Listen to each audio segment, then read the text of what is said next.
Salve, salve, gente boa, seja bem-vindo, muito bem-vindo ao canal. Nesse vídeo a gente vai falar a respeito do seguinte, que 10 chifres, 10 reis e a sataneira de Deus. Vem comigo até o final, sai daí não.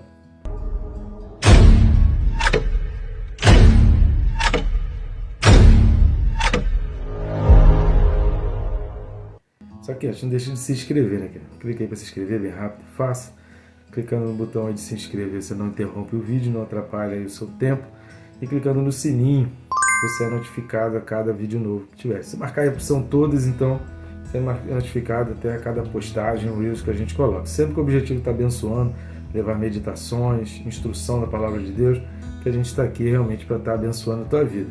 Está sendo bênção, querido? Então curta, comenta, compartilha, nos ajuda a levar a palavra de Deus mais longe, curtindo e comentando no YouTube, já faz isso de maneira orgânica e compartilhando, você leva a pessoas que nem eu nem o YouTube conseguiríamos alcançar. Então conto contigo nessa missão que Deus nos concedeu aí, porque tem sido bênção, querido. E uma vida pode ser impactada, transformada através de um simples compartilhar de um vídeo. Hoje a gente consegue ter um alcance muito maior do que conseguíamos há um tempo atrás, basta cooperar, né? Sempre trabalhando junto a gente vai mais longe.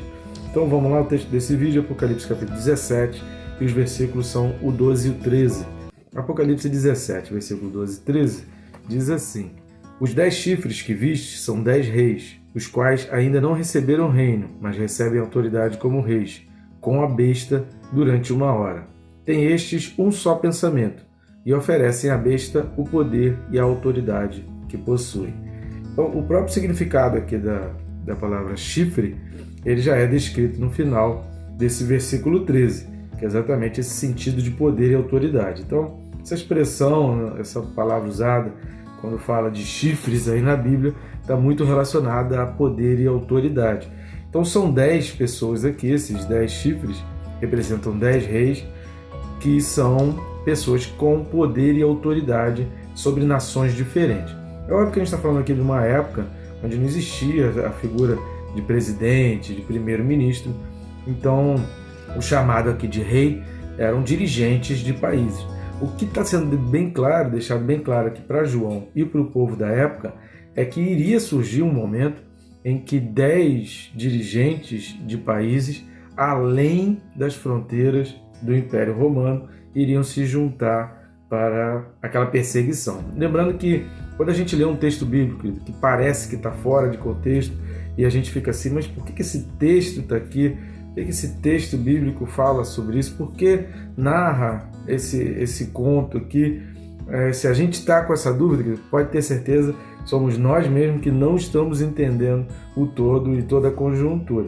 Então, a gente vai ver aqui um paralelo, por exemplo, com Daniel capítulo 7, e a gente está vendo aqui um paralelo com a própria experiência de João e a própria experiência daquele povo da época que estava lendo isso daqui, que estava sofrendo perseguições, que é exatamente nesse sentido, né? De reis, de dirigentes de países que exercem um poder ditatorial e uma perseguição implacável contra aqueles que se dizem declaradamente favoráveis ao nosso Deus, favoráveis ao Senhor, ou que se mantêm firmes, seja de uma forma a não cultuar, a não ser idólatra, não cultuar outros deuses, seja através do seu posicionamento realmente favorável à sua fé, aquilo que realmente crê. A figura de toda aquela perseguição que Daniel sofreu, que no passado o povo sofreu, se junta à perseguição que o povo está sofrendo aqui no livro de Atos, no livro do Novo Testamento. Todo o Novo Testamento foi escrito debaixo desse respirar de perseguições. Então tudo isso faz parte desse pano de fundo para entender o futuro. Significa que nós já estamos vivendo e vivemos um tempo de paz em relação ao cristianismo, mas agora é nítido, é fácil observar. Basta você ter um olhar bem atento aos noticiários, a falas, por exemplo, de políticos, de ministros de Estado, entendeu? Então, quando você ouve frases do tipo espada da democracia, querido, se você ouve um ministro de Estado falar a expressão espada da democracia e isso não te gera nenhum desconforto e você, peraí, que é isso? Como assim? Democracia tem espada? A pessoa vai se sujeitar a uma espada da democracia? Para mim, democracia envolvia liberdade, envolvia direitos, envolvia debates. Democracia envolve o contraditório, democracia envolve, eu posso falar, você pode discordar e a gente vai debatendo para chegar num ponto comum que seja um consenso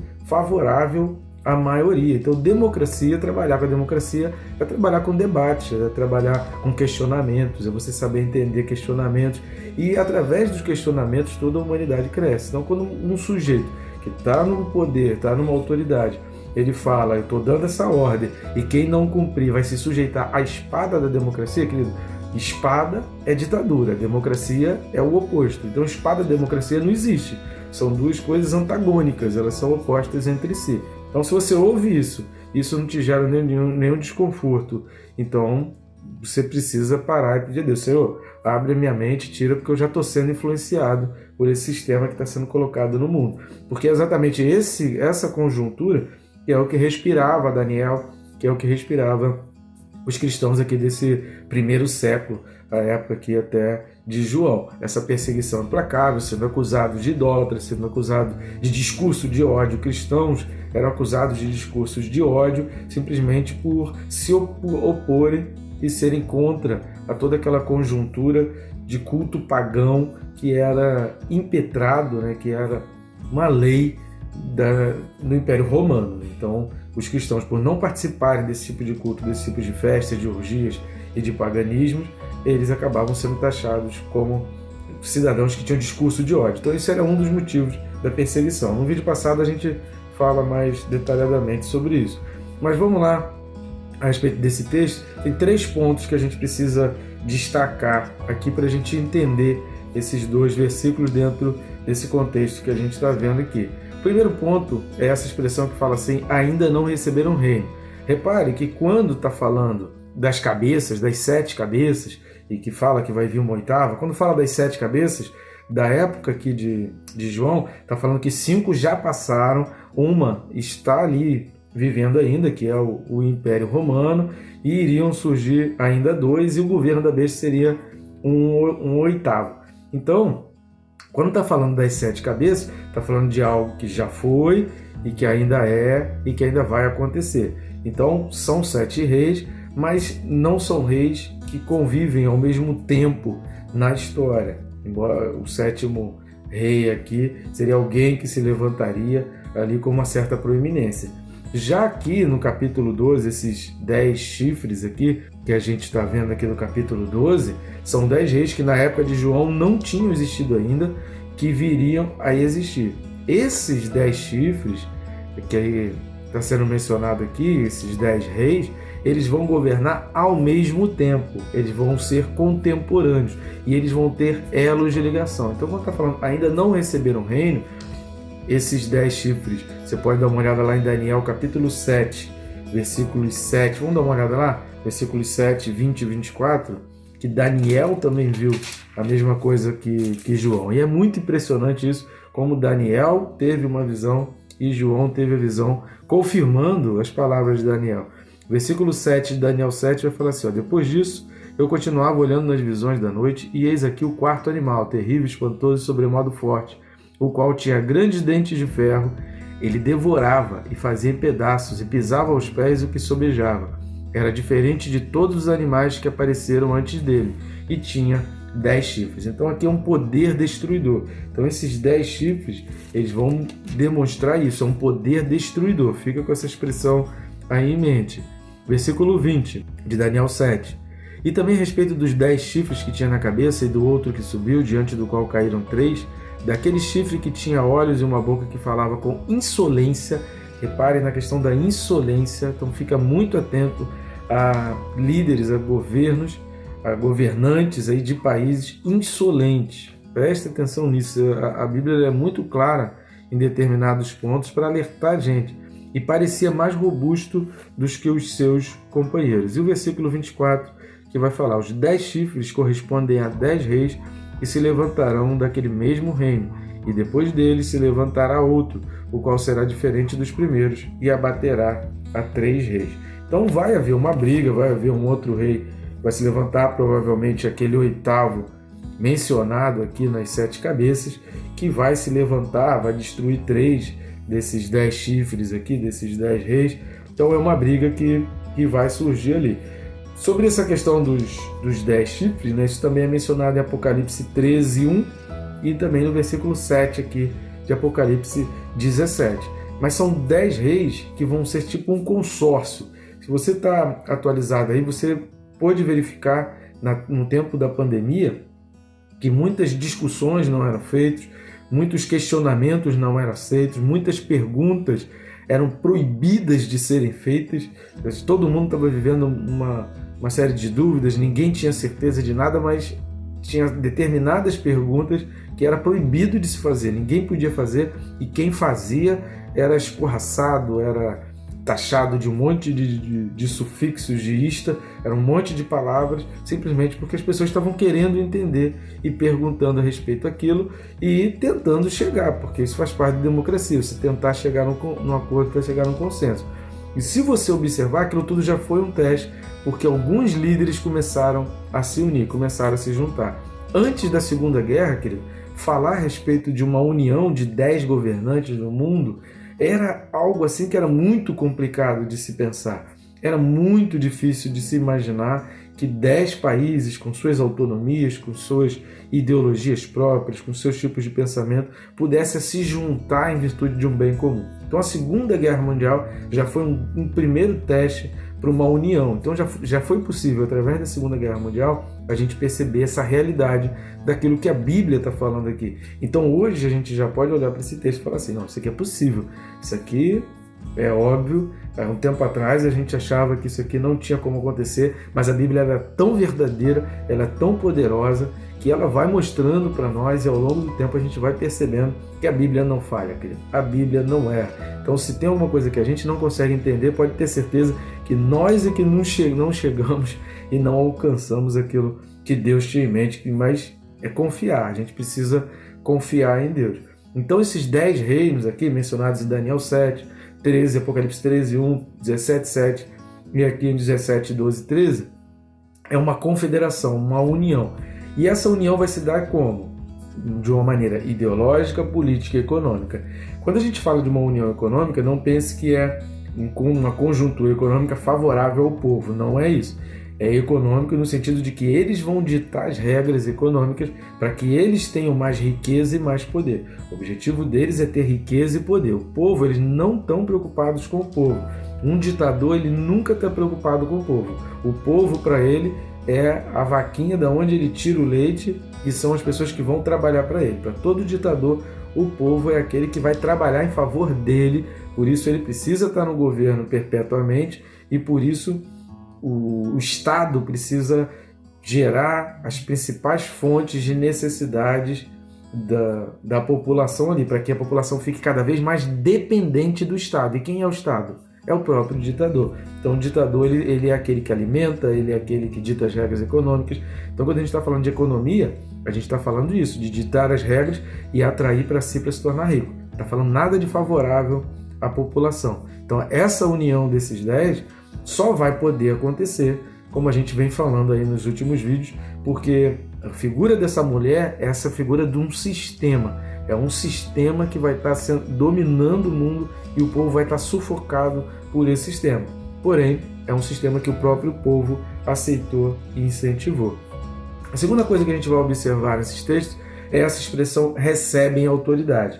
Aqui está o grande segredo da sataneira de Deus. Eu usei essa expressão seguindo aí, que eu gostei muito do que a Valnice Milhomes ela fala. Né? Ela fala essa expressão aqui, Deus ele prepara umas sataneiras, que é aquela armadilha para pegar o diabo. Então, a gente está aqui numa época, pensa nisso aqui, querido, a igreja já foi, os cristãos já foram arrebatados, os cristãos não estão presentes, só está presente aqui quem não foi marcado pelo selo do Espírito Santo e que foi marcado pelo selo, pela marca da besta, pelo 666, e que foi marcado, que está aliançado. Lembrando que se você não assistiu, assista os vídeos correspondentes a Apocalipse 13, do 16 ao 18, que a gente falou sobre essa questão da marca. Então são pessoas que estão aliançadas, seja de uma maneira direta ou indireta, mas ela está aliançada, ela está em concordância. Então aqui só tem pessoas que estão em concordância ali. Então quando esses reis recebem esse tipo de autoridade, o povo ali está achando que é o máximo, eles estão se colocando. Então quanto mais altivez se tenha, quanto mais soberba, querido, maior é a queda, maior é o tombo. Então Deus simplesmente está inflando o ego para poder vir, como está sendo descrito aí no versículo 14, que é o tema do próximo vídeo. No próximo vídeo a gente vai falar exatamente sobre a vitória do Cordeiro, que é o que está no versículo 14. E aí, por isso, por causa do versículo 14, a gente observa que esse recebem autoridade é um inflar de ego, é um inflar de soberba, de altivez, exatamente para que eles possam ser caídos e derrubados, porque a Bíblia diz que no dia que o Cordeiro vier, todo joelho vai se dobrar. Querido, não tem nada mais forte para fazer alguém realmente se dobrar do que em algum momento ele estar se sentindo o cara, se sentindo poderoso, se sentindo maioral e de repente ele ser derrubado, de repente ele ser lançado ao chão.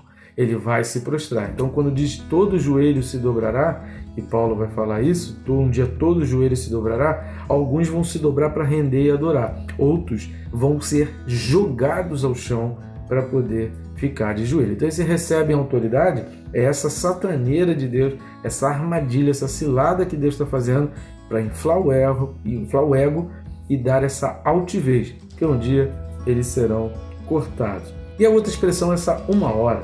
O que seria isso, né? Tem esse pensamento em autoridade. Aí fala assim, final do versículo 12, os quais ainda não receberam o reino, mas recebem autoridade como reis com a besta durante 1 hora. Esse 1 hora aqui não está falando de 60 minutos. Vamos dar uma olhada lá no capítulo 3 de Apocalipse, versículo 10.